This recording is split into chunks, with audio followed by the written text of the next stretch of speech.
Hello and welcome in this new video tutorial. Here I'm going to show you how to stitch the shoulder seams and the neck band of knit fabrics. Okay, this can be used for any sewing project, kids and adults, with the neckband. Okay, so here is our bodice, front and back. Here they are open. Now this is the right side. So now we're going to place right side on the right side, front and back. We're going to pin the shoulder seams here. And then we're going to stitch or with our overlarker or an elastic or excuse me, a stretch stitch. Okay. Okay, here we're going to stitch following the seam allowance, which is 1 centimeter. So here it is. If you haven't already, you should mark the center front and center back by placing one shoulder seam on the other and finding the centers. Like this, shoulder on shoulder, and now you mark the center front and the center back.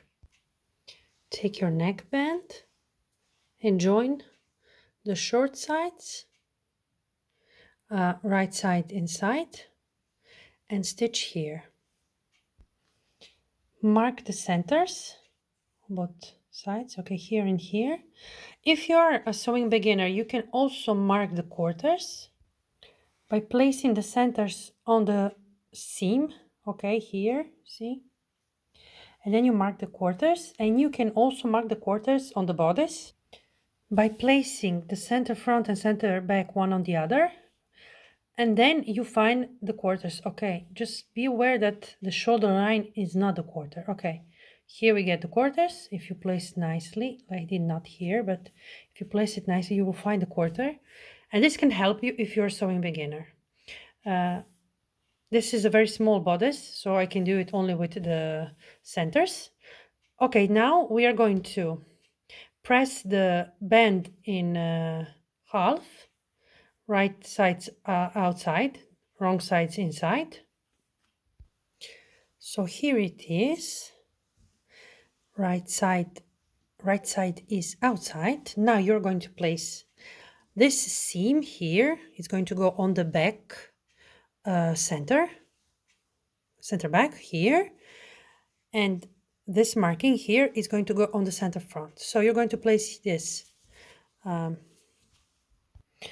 here it is, center back with the stitching and center front with the marking. If you have marked quarters, you should also match those. And if you are a sewing beginner, you should baste this neckband together. It's easier if you baste here near the edge, the two layers of fabric. Okay, now we're going to stitch all around. Following the seam allowance, which is 1 centimeter. Keep the neckband on the top so you can stretch it, because you need to stretch this one in order to be flat. And you should also stitch iron seam the shoulder stitches before you do this. Usually I do it I iron them on the back side. Okay, so now you stretch. So here is your center front. So you stretch from here as much as it needs to get the neckband of the same measure as the neckline. And now you, starting from the center back, now you stitch all around. To close the seam, just when you finish, just stop cutting, okay, like this. Then you pull this up, needles. Here you remove the fabric and then you finish. Okay, so here is nice and clean. Okay, now you should steam iron it. Okay, press it flat, and you can top stitch here if you wish. Okay, this is it. Thank you for watching.